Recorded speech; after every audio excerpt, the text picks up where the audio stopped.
పెద్ద పల్లెలో ఉన్న ఒక ఆశ్రమంలో ప్రసిద్ధిగాంచిన గురువు ప్రకాశ్ ఉన్నారు. ఒకరోజు తన శిష్యులకు ఒక విలువైన పాఠం నేర్పాలని నిర్ణయించుకున్నాడు. తన ముఖ్య శిష్యుడైన అరుణ్ను పిలిచి ఒక చిన్న రాళ్ల ముక్కను అందించి ఇలా అన్నాడు, అరుణ్, ఈ రాళ్ల ముక్కను తీసుకుని దీని విలువను తెలుసుకో. కాని ఒక విషయం గుర్తుపెట్టుకో, దీన్ని అమ్మకూడదు. మొదట దీన్ని ఒక రైతుకు చూపి ఎంత విలువ ఇస్తాడో చూసిరా. అరుణ్ రాళ్ల ముక్కను రైతు వద్దకు తీసుకెళ్లి చూపించాడు. రైతు దీన్ని చూసి చెరుకు కర్రతో నిదానంగా పరీక్షించి అన్నాడు, ఇది ఓ సాధారణ రాయి అని అనిపిస్తోంది. దీనివల్ల నాకు పెద్దగా ఉపయోగం ఉండదేమో. అయితే నా పొలంలో దేనికో పని పడవచ్చు. 5 రూపాయలు ఇస్తాను అన్నాడు. అరుణ్ అతని మాట విన్నాక సంతోషంగా వెళ్లి గురువుకు చెప్పాడు. గురువు స్పందిస్తూ, ఇప్పుడు ఈ రాళ్ల ముక్కను బజార్లో ఉన్న వ్యాపారికి చూపించు.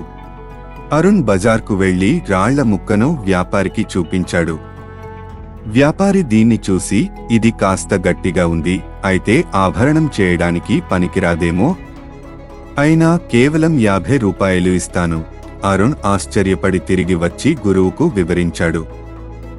తర్వాత గురువు అన్నాడు, ఇప్పుడు దీన్ని బంగారపు వ్యాపారి వద్దకు తీసుకెళ్లి చూపించు. అరుణ్ బంగారపు వ్యాపారిని కలుసుకుని రాళ్ల ముక్క చూపించాడు. వ్యాపారి దీన్ని చూశాక, ఇది సాధారణ రాయి కాదు. దీని ఆకారం విశేషంగా ఉంది. కాస్త విలువైన రాయి కావచ్చు. 500 రూపాయలివ్వగలను. అరుణ్ ఆశ్చర్యపడి వెంటనే తిరిగి వచ్చి గురువుకి విషయం చెప్పాడు.